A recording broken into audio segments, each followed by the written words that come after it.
Now, from the get-go, the Duterte administration has been laser-focused on investing in infrastructure, most so now to help the economy bounce back from the pandemic. But is this the right direction?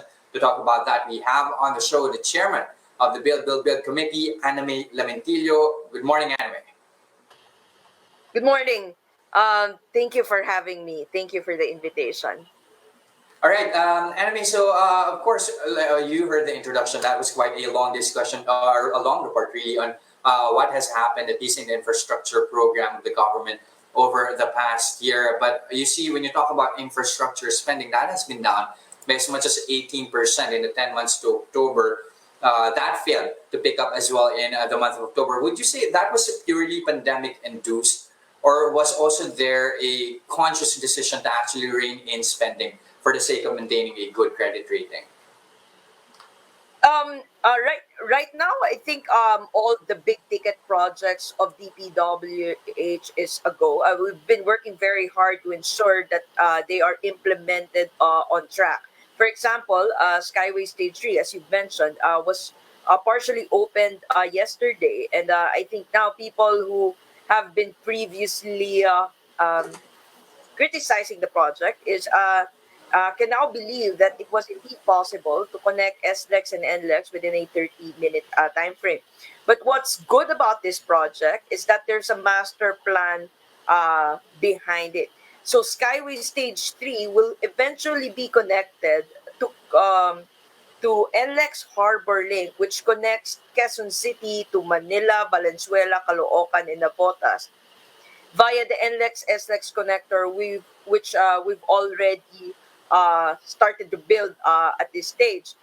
We are expected to complete the connection between the Skyway Stage 3 and NLEX Harbor Link in 2021 via the NLEX SLEX connector.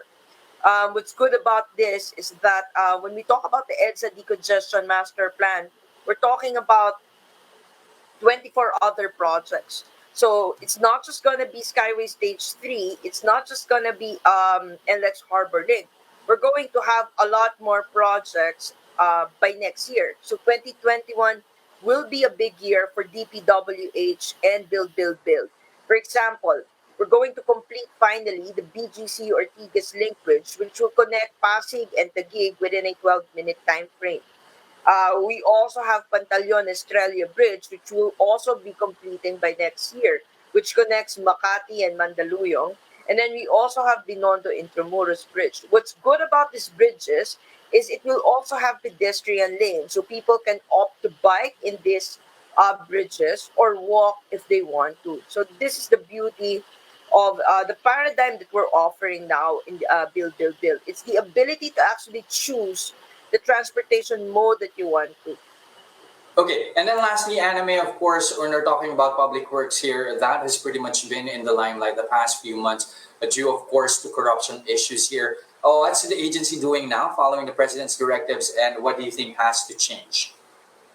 We already have an independent task force. Secretary Villar has already instituted an independent task force to look into this particular matter.